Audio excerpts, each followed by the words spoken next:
There's a new MMO by the name of Sword of Legends Online, and though this game may sound a little new to a lot of you, this game has actually been playable for a decent amount of time in China, which I did get a chance to play it while I was at a gaming cafe in California of 2 years ago. And before we talk about my experience, let's go ahead and jump into the basics. What is Sword of Legends Online? Well, from what I know so far, this is actually going to be a improved and fully remastered version of Gojin Hitan, which is a MMORPG, which is actually one of the biggest online MMORPGs in China. This is also a RPG series, which we've actually done on the channel, linked down in the description. And this is also a Netflix TV show, which you can also find on Netflix. So do expect Chinese mythology through and through when it comes to this game. Now, when it comes to PvE, I would think of the scale of Final Fantasy. However, a lot of these things are going to be lost in translation, or it's not going to really mean much to a lot of us because this is based on Chinese mythology. So a lot of these things you're not going to really understand unless you've played games like this in the past. However, if you're one of those people who are really dedicated to PvE, I will go ahead and let you know you would not be disappointed.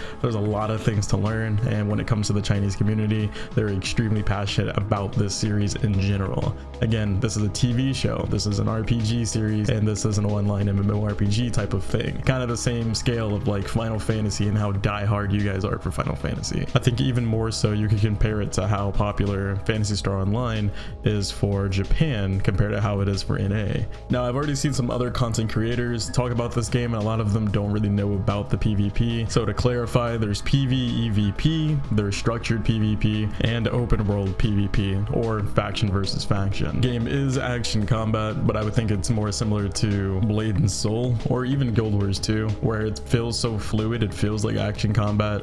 However, you are tab targeting at the end of the day. But again, it's cool, it feels good, and it's very fluid. Now, this game will be buy to play, which its starting price is $39.99, which will only be giving you the base game along with a little pre-order bonus, which looks like a mask. The next one is going to be $60, and it just gives you a weapon skin and a costume.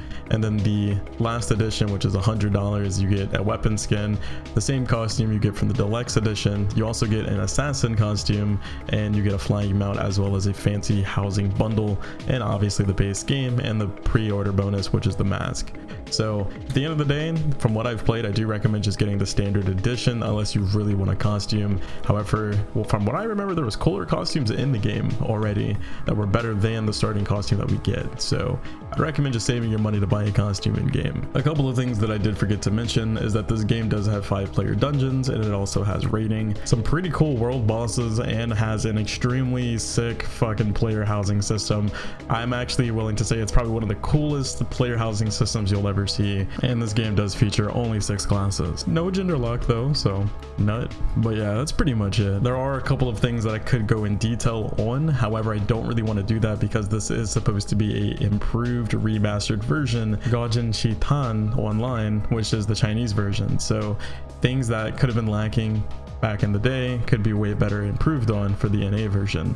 So I'd rather just keep an optimistic mind, keep my hand up, waiting for that beta to come out, and yeah, just enjoy what there is. Because again, right now MMOs are kind of in a bland spot. We're not really moving forward, we're kind of just stuck still playing the same shit over and over until New World or Ashes of Creation or Allion and shit like that, or playing Arcade over and over because they keep adding like 50 editions.